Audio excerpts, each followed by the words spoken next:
Hello guys! నేను ఈ వీడియోలో రీసెంట్‌గా వెళ్ళిన తిరుపతి ట్రిప్ డీటెయిల్స్ మీతో షేర్ చేసుకుంటున్నాను. రీసెంట్ 21 సెప్టెంబర్ నేను తిరుపతి వెళ్ళాను 2025.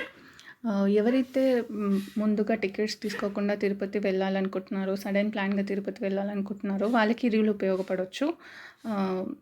మనం తిరుపతి వెళ్ళిన తర్వాత మనకు అక్కడ రూమ్స్ కావాలి అనుకుంటున్నారనుకోండి, పైన తిరుమల కొండ మీద సిఆర్ఓ ఆఫీస్ అని ఉంటుంది. ఆ ఆఫీస్‌లోకి వెళ్ళి క్యూ లైన్‌లో నిల్చోవాల్సి ఉంటుంది. అక్కడ మన ఆధార్ చూసి వాళ్ళు మనకి రూమ్ అలొకేట్ చేస్తారు. ఆ రూమ్ అలొకేషన్ అనేది 50, 100,000 ఈ రేంజెస్‌లో రూమ్స్ ఉంటాయి. సో మీకు ఏ ఏ ఏ అమౌంట్‌తో రూమ్ కావాలనుకుంటున్నారో ఆ అమౌంట్ రూమ్ తోటి వాళ్ళకి తీసుకోవాల్సి ఉంటుంది అక్కడ.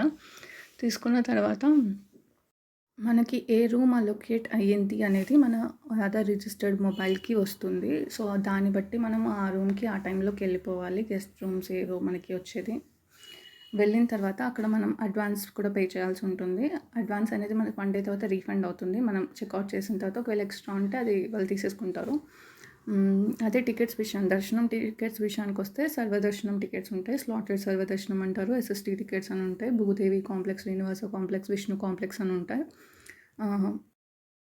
వాటి టైమింగ్స్ వచ్చేసి ఈవినింగ్ 5 తర్వాత ఇస్తారు. సో మీరు 5 లోపు వెళ్ళి లైన్‌లో నిల్చోవచ్చు. లేదంటే 5 తర్వాత కూడా వెళ్ళి లైన్‌లో నిల్చోవచ్చు. ఎన్ని టికెట్స్ ఉన్నాయో అన్ని టికెట్స్ అయిపోయే వరకు వాళ్ళు ఇస్తూనే ఉంటారు. సో పర్టికులర్‌గా 1 అవర్, 2 అవర్స్ అని చెప్పలేము. సో 9, 10, 11 సో వాళ్ళ టికెట్స్ అన్నీ అయిపోయే వరకు ఇస్తూనే ఉంటారు. మనకిచ్చిన టికెట్ మీద మన టైమింగ్ రాసి ఉంటుంది, దర్శనం టైమింగ్. మనం ఆ టైంకి వెళ్ళి దర్శనం చేసుకోవచ్చు. దర్శనానికి నాకైతే 2 అవర్స్ పట్టింది. సో టైం స్లాట్ చూసుకొని వెళ్తే ఈజీగా దర్శనం అయిపోతుంది.